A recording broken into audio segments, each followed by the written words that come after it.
25. Yusek, good morning po. Kaugnay lang po ng NCAP, na pinatutupad po ngayon ng MMDA. Wala po bang plano ang Pangulo na ipag-utos po yung pagsasaayos ng mga road and traffic signs para po mas mapahusay pa yung implementation po ng NCAP? Ang Pangulo po ay hindi natatapos lamang sa pagpaplano. Ngayon po ay umaaksyon po ang MMDA dyan, umaaksyon din po ang DPWH, at ang sabi rin po ng DOTR Secretary na si Sec Vince Tison, ay tumutulong din po siya patungkol po dyan. So we're expecting po na sa mga susunod na araw ay may mga gagawing mga kalsada, aayusin po yung mga nabubura ng mga road signs at saka po yung mga timer sa ating mga traffic lights. Patuloy po ang pag-aayos po nito, hindi lamang po dahil sa NCAP, noon pa po inaayos-ayos na rin po ito. Thank you po. Chloe Hofana, B-World Online. Good morning po, Yusek. Tariff updates lang po. The U.S. set the deadline for its trading partners to provide their best offer on trade negotiations yesterday, June 4. According to a Reuters story, the U.S. is asking countries to list their best proposals in a number of key areas, including tariff and quota offers for the purchase of U.S. industrial and agricultural products and plans to remedy any non-tariff barriers. So, question po, Yusek, has the Philippines received a letter? And if so po, has the government submitted its response? Okay. Actually, according to the Department of Trade and Industry and Office of the Special Assistant to the President for Investment and Economic Affairs, they are in constant communication with the U.S. Trade Representative. But they cannot divulge or give any details about this because we are covered by the confidentiality agreement. So hanggang dun lang po ang ating masasabi. Okay, so follow-up question na lang siguro, Yusek. What is the current status na po of the negotiations, especially with the U.S. self-imposed deadline set to expire in 5 weeks? Yeah. Meron pong deadline, pero again, hindi ko po masasabi yung ibang detalye because of the confidentiality agreement. Opo, pero tuloy-tuloy po yung pakikipag-ugnayan po nila sa U.S. representative. And so far, satisfied naman po tayo sa talks na nangyayari? Yes, opo. Okay, thank you, Yusek. Ann Soberano, Bombo Radio.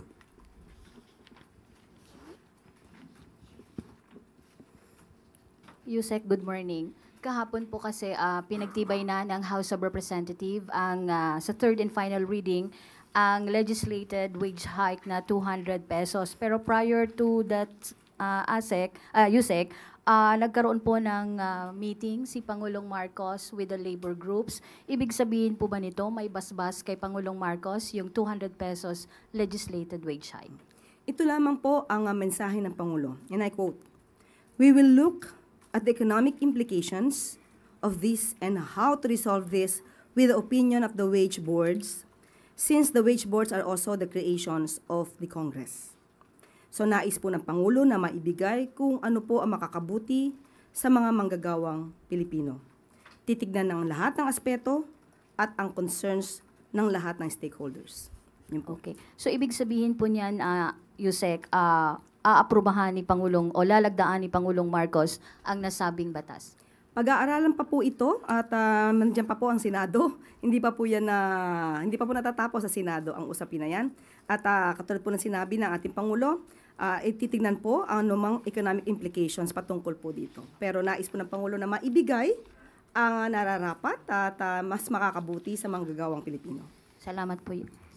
Thank you. That was the last question, Yusek. Oh, okay. At bago po tayo magtapos, meron pa rin po tayong good news.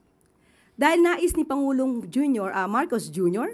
na paigtingin ang kampanya laban sa illegal na droga, tuloy-tuloy ang operasyon ng ating mga law enforcement agencies concerned.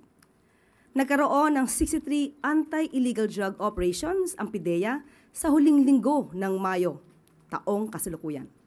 Target ng mga operasyong ito, hindi lamang ang malalaking drug syndicates, kundi pati na rin ang small-scale peddlers at drug dens na patuloy na nambibiktima ng mga Pilipino.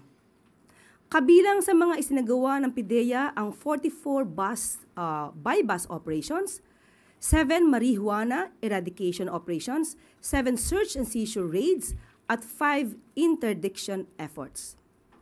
Nagresulta ang mga ito sa pagkakahuli ng 91 drug personalities, kabilang na ang drug pushers, drug den owners, employees at clients, possessors, couriers at importers.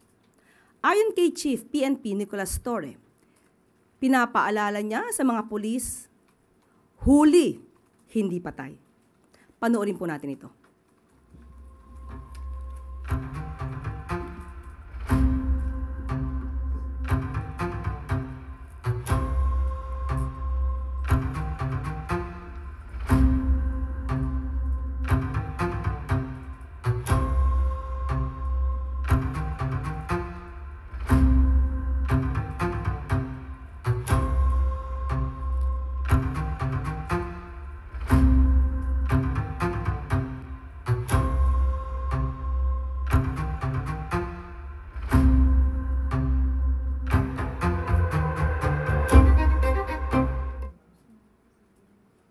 At dito na po nagtatapos ang ating briefing ngayong araw. Maraming salamat Malacanang Press Corps.